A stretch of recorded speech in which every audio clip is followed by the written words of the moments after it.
And away we go. Take two. It is the Nightcap, brought to you by Galactic Fried Chicken, right here on BearcatJournal.com, www.galacticfriedchicken.com for all things Galactic. Get down to Dayton, Kentucky. Tell Shane to pump it up, save yourself 15%, or we'll bring it right to your front door, pretty much anywhere inside the 275 loop. Get yourself some Galactic goodness. It's out of this world. Hi, Keegan. Hello. I thought your generation just had their phones on like silent. Well, I had it on because of Paul Nelson, so it's his fault. And you forgot to turn it off, and then Yes, as soon as I hit record, I don't turn it off until it interrupts something important, and then I realize I have to turn it off. Oh, so. Okay. I'm having problems with both of my children tonight, is what this comes down to. Anyhow, how you been, buddy? I've been excellent. Grinding a lot of recruiting coverage. But I enjoy talking to all the commits, all the non-commits, official visitors, getting the vibe. Jeff Ruby might need to get a job on staff because he is sealing some deals with the catering that he's providing for these official visits. I learned that today, that it was a lot of Jeff Ruby at the OVs for Cincinnati. That'll do it. That'll do it. If you have Jeff Ruby in the pocket, yeah. That's just smart business, right? Like, yeah. If you're going to have dinner at wherever, at Sat's house, or where, I don't know where they're doing it this year on that dinner night, but if you're going to do that, have Jeff Ruby cater. Yeah. Absolutely. Everybody likes that. So far, we have between last weekend and this weekend, we've had 2 official visit weekends. We are up to 3 commits. So let's discuss. You have been working these situations diligently. We will start with CJ Kreit, who comes in as a safety, more specifically, probably the star safety as he is projected. He plays wide receiver and linebacker, I believe, in high school. Give us the rundown on CJ Kreit. Yeah, if you're going to project a player to play the star position in this defense and you're going to say, hey, he can play wide receiver and linebacker in high school, that's pretty much exactly what fits the bill. Kid out of Georgia, Lincoln County High School, just super athletic, really flies around the field, can make plays on both sides of the ball. He has a really wide catch radius too. It just kind of feeds into his length at the position. So I think he had around 112 solo tackles in his junior season, which is kind of bonkers. You don't really see anyone putting those numbers up. So I think it's a high ceiling thing for him to continue developing at the safety position. And I'm starting to see a trend for Cincinnati, kind of looking at those guys who haven't tapped into everything, but they're noticing the early returns and trying to get them on campus and trying to get them to commit. Well, you spoke to CJ. What kind of vibes did you get? Yeah, I think he was super excited. He actually thought I was a coach. So I answered the phone and he was like, hey, coach. I was like, I'm not a coach. I want to make that very clear right now. But yeah, he was super excited. He just said that he really felt the love. And that's kind of a common thing. And I know people were talking about that on the boards today, but you kind of see that as a like obvious answer to a lot of the questions that the prospects might have, but it's becoming a consistent thing that the staff and the recruiting department is just like, they're being genuine. I think is a word that's come a lot, is genuine. So I think that's what really fed into CJ. And he said that having a lot of Georgia people there definitely helps. And that pipeline from Georgia to Ohio is working for Cincinnati.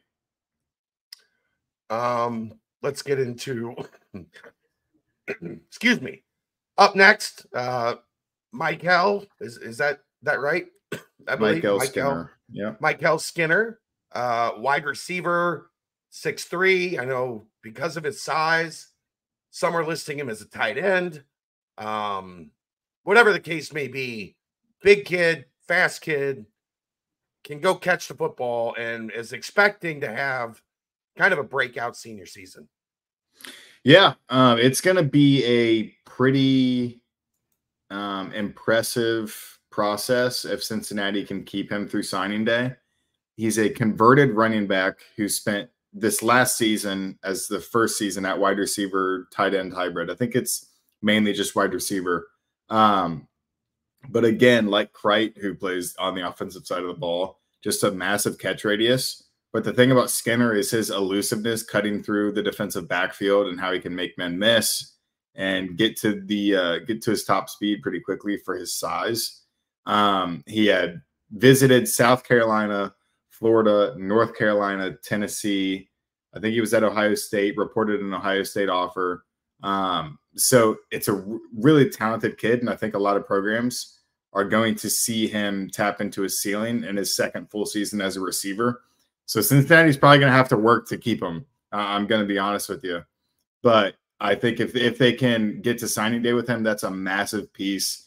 That's a guy that could probably contribute pretty early, kind of like a Barry Jackson, maybe get on the field even more than that. Cincinnati was his first Power 5 offer. Yeah. So that kind of played a part. Yeah. In this. He talked a lot about Josh Stepp. And, that's where my initial thought was he was a tight end, because if he's talking about Josh Stepp a lot, but Stepp knows, Stepp knows the South Carolina area. He knows where the good football is, and he has a lot of connections. So when they get in on this guy, and then 247 ranks him a high 3-star and 6th overall in the state, and then what was it? 2 days later, he's a 4-star and the 3rd overall player in the state. I think Stepp's talent evaluation of that is telling about that area and how much he knows it, the connections he has, the schools that he looks at. So I think Skinner's a massive get. It's if he like the 4-star receiver rating, that doesn't happen very often at Cincinnati to get one of those players. So it's trending in the right direction for the Bearcats. And then finally tonight, everybody loves the local kids, the hometown kids. PJ Nelson, linebacker out of Princeton, who had a bunch of Power 4 interest and offers, makes his commitment to stay home and play for the Bearcats. You just put up a story with PJ shortly before we hit record on this. So give us the rundown. Yeah, I really, really like his game from watching him. Kind of reminds me of Simeon Coleman. Kind of undersized at 6'2", if you want to say that's undersized for a linebacker. Around 200. Right. Yeah, 206 pounds, but he flies around the field like a safety, and he hits hard. So I'm really, really looking forward to getting out to Princeton this season and watching him a lot. I think it's again the ceiling that Cincinnati's trying to tap into with him. Put some weight on him, keep the speed, and then just let him go out and wreak havoc on defense. Hit people hard and make plays. I think the Dingle archetype, the Golday archetype, and the Coleman archetype is kind of what they're working with and what they want. And Nelson fits into that a lot. So I think he told me that he's going to still take an official visit to Indiana next weekend. But from all things that we're looking at right now, he's very comfortable with being committed to UC, wants to stay home. Had a Michigan offer, was with Harbaugh and when Mentor were there as well. Also had the Indiana, Illinois, UK, West Virginia, and multiple other Power 4s. The interesting thing looking at all three, it goes back to what Zach has talked about when he's been on with us. He's been on 3 times now. He's given great insight every time. They're looking at measurables, tangible things, size, length, speed, track numbers, all of the information they can get. And you look at all 3 of these guys, but Nelson may be an inch shorter than you want at the linebacker spot, but he's not 5'10", right? Simeon Coleman's 6'1", I think. He's not. What is he? He might be listed at 6'1", Oh, he's 5'11". Yeah, like come on. You watched Simeon Coleman this spring, all spring. Did he look 6'1" to you? I don't know. They always look smaller than what they're listed at. He can hit like he's 6'3", so yeah, that part you can work with. But I think you're starting to see when you get into scouting and the way that world works. They like working with the known. The known Yeah. is this is the average height, weight, speed, whatever for each of these like positions for whatever role we're asking them to do. And I think you've seen that a lot with this class, and it continues with these three guys. Yeah, it's adding on to things that they already know that they have. I think a lot of what they had to deal with and a lot of the transfer portal exodus was just a lack of talent and a lack of intangibles, a lack of a feel for the game, awareness of the game type of thing.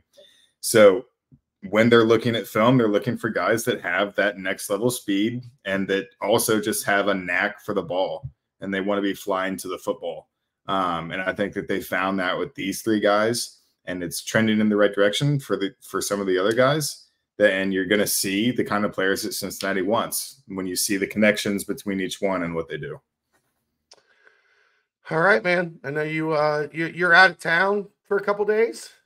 Yeah, Rocky Mountain National Park. Very, very excited. You're going to a weekday wedding?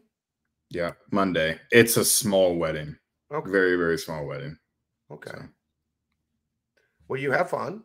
I will. You're going to fill in probably Wednesday night for the BCJ pod. We'll see about the following Wednesday.